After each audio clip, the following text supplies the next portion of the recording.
l'arrestation du député Bredoumi Soumaïla secoue la scène politique ivoirienne. Son immunité parlementaire protège-t-elle encore quelque chose? Entre droit, tension et révélation, les spécialistes se déchirent. Vous allez entendre des analyses qui pourraient tout changer. Restez jusqu'au bout. Abonnez-vous, likez et partagez. Maître Abdoulaye Ben Meïté, vous êtes député, vous êtes président de la Commission des affaires générales et institutionnelles de l'Assemblée nationale. Ce qui arrive à Bredoumi Kwasi Soumaïla pourrait vous arriver. Ça veut dire que tous les députés sont finalement exposés à la même situation. Première question pour vous. Que protège exactement l'immunité parlementaire en Côte d'Ivoire? Où s'arrête-t-elle? Alors moi je tiens à vous remercier. D'abord je suis choqué par les différentes interventions de mes co-débatteurs. Choqué pourquoi? Et par quels propos précisément? D'abord, les derniers propos, j'ai entendu dire mon excellent co-débatteur, j'ai bien entendu dire qu'il n'a pas entendu les députés. Je pense ce qu'il a dit. Mais l'Assemblée nationale n'est pas un syndicat. L'Assemblée nationale, le Parlement n'est pas un syndicat. Où on se lève, on fait les déclarations, effectivement, tout ça zébute.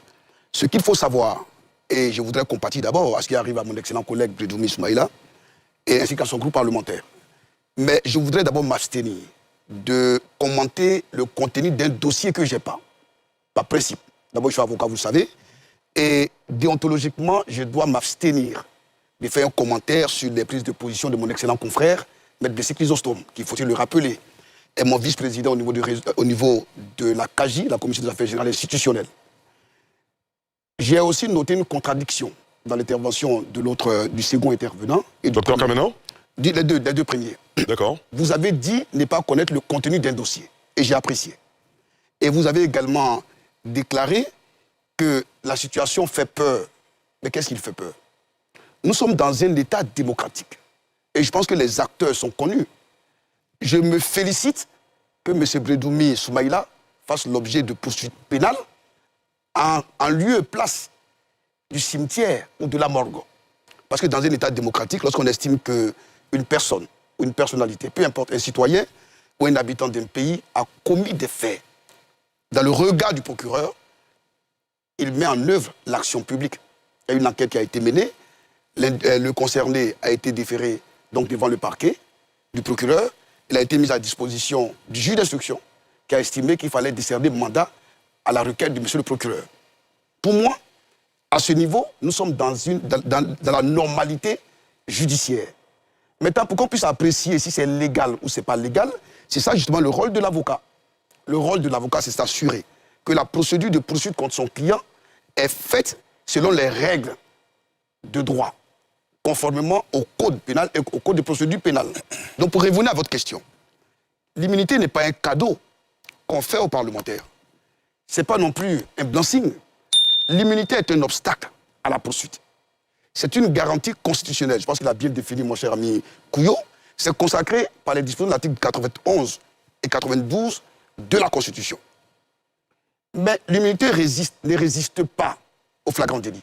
La question qu'on se pose, dans quelles conditions les infractions qui sont spécifiées ont été mêlées pour ces infractions qui sont reprochées à mon collègue Bredoumi?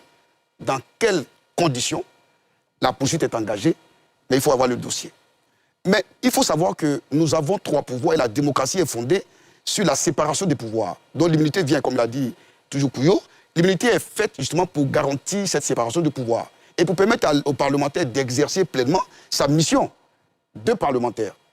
Au total, je compatis à la situation de M. Bredoumi, je garde confiance à la justice de Côte d'Ivoire et je pense que tout le monde, tous ceux qui sont des observateurs, doivent parler, commenter avec un peu de réserve lorsqu'on ne connaît pas le contenu d'un dossier.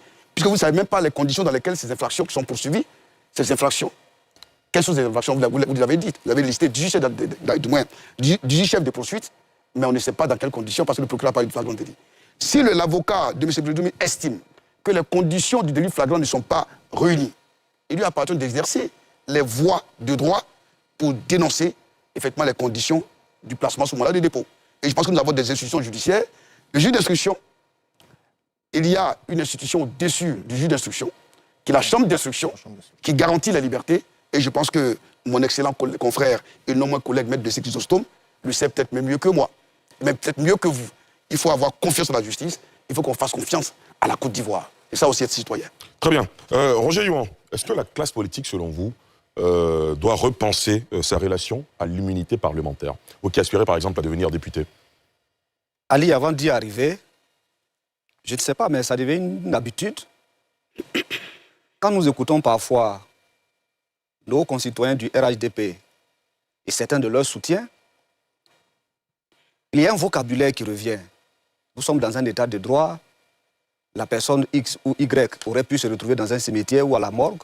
Je crois que c'est un vocabulaire mortuaire qu'il faut éviter. Ce pays a assez souffert. Et je crois que nous, les politiques, nous devons faire l'effort de construire l'apaisement en Côte d'Ivoire. Aujourd'hui, c'est Brendoumi Soumaïla qui est touché. Moi, j'ai coutume de dire, une injustice, quand elle est constatée, on la dénonce et on la combat. Parce qu'on peut se dire aujourd'hui, elle ne nous touche pas. Mais tôt ou tard, on finit inévitablement par être une grosse victime. Ça peut être directement, ça peut être indirectement. Dans ce pays, nous avons entendu des parlementaires, et non des moindres, dire des choses très graves. Ici, je prends un cas précis. Mariam Traoré, elle est députée de la nation. Elle est membre du RHDP. Elle a proféré des injures publiques. Même si la concernée n'a pas déposé plainte contre elle, le procureur de la République aurait pu l'interpeller pour flagrant délit d'injure publique. Ça n'a pas été le cas. Vous avez parlé de xénophobie. Brendoumi Soumaïla l'a poursuivi pour xénophobie. On va dire celui qui a tenu des propos aussi graves est ministre de la République. Peut-être on dira qu'il n'est pas député et que lui, c'est la Haute Cour de justice qui devrait le poursuivre. Mais elle a où la Haute Cour de justice alors qu'elle est constitutionnelle? Qui doit mettre en œuvre la Constitution? C'est le président de la République.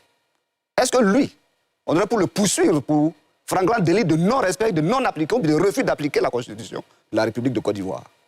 Je crois que nous, les politiques, nous avons assez fait souffrir le pays. Il faut mettre balle à terre. Et malheureusement, notre appareil judiciaire est au service du politique, qui l'instrumentalise comme il le souhaite. Le président Bédi était au pouvoir quand des députés RDR avaient été arrêtés. Ça a été dénoncé, Ali. Aujourd'hui, le RDR est devenu RHDP au pouvoir. Ils sont très heureux que des députés, un député de la nation, soit écroué. Le RHDP au pouvoir, des députés proches de Guillaume Soro avaient été arrêtés. Ils s'en sont félicités, c'était une très bonne chose. Mais demain, le RHDP peut ne pas être au pouvoir. Et un autre régime va s'installer. Et s'il arrivait un jour qu'un député RHDP était poursuivi, allez-vous condamner ou bien saluer le fait que ce député soit poursuivi? Ce n'est pas que Brendoumi Soumaïla qu'il faut voir aujourd'hui. Demain, nous tous, nous sommes appelés à être certainement des parlementaires. Nous sommes tous concernés. Alors, oui, moi je pense que les députés n'ont pas été assez fins sur cette question de l'immunité parlementaire. Parce que c'est la loi. C'est vous qui votez la loi. Si vous avez estimé, peut-être que certains ne l'ont pas lu, comme ils en ont l'habitude, hein, on vote les textes maintenant au Parlement sans forcément les lire. Donc ils n'ont pas décelé les failles qu'il y a sur cette question précise de l'immunité parlementaire. Sinon, imaginez, les journalistes ont une loi qui les protège. Par le passé, la loi disait qu'on ne pouvait pas les poursuivre, ça se limitait à cela. Maintenant, bon, depuis quelque temps, on ne peut même pas les incarcérer parce que sous le prétexte que les emprisonner, ça ne veut pas dire les garder à vue. Donc la loi a permis que, cette fois-ci, on n'autorise même pas qu'ils soient gardés à vue. Je pense que de la même façon que des textes ont été pris pour protéger le journaliste, parce qu'il fait un excellent boulot, parce que dans une démocratie, dans un état de droit, la fonction du journaliste, le travail du journaliste est un travail important. De même, nous pensons que le travail du député est un travail extrêmement important. Il représente quand même le peuple. Ce n'est pas n'importe qui. Le peuple est le patron. Et donc quelqu'un qui parle et qui représente le patron, on ne peut pas le traiter de tout et de n'importe quoi. Donc nous pensons que des efforts doivent être faits. Pour le moment, sur le cas du député Brendoumi Soumaïla, on ne va pas en dire un peu plus parce qu'on n'a pas le contenu du dossier. Ce que nous savons, c'est qu'il y a des faits graves qui lui sont reprochés, à tous citoyens ivoiriens aujourd'hui en Côte d'Ivoire, qui donnent de la voix, qui critiquent la gouvernance du RHDP, qui donnent de la voix contre les injustices que nous connaissons. Donc nous tous, et je l'ai dit d'entrée de jeu, j'ai dit nous sommes inquiets. Parce que ce qui est arrivé à Brendoumi Soumaïla, d'une seconde à une autre, ça peut arriver à Roger Jouan, même à Landry Couillot. Merci d'être resté jusqu'à la fin. Donnez votre avis en commentaire. N'oubliez pas de vous abonner, de liker et d'activer la cloche de notification pour ne rien rater de nos prochaines vidéos.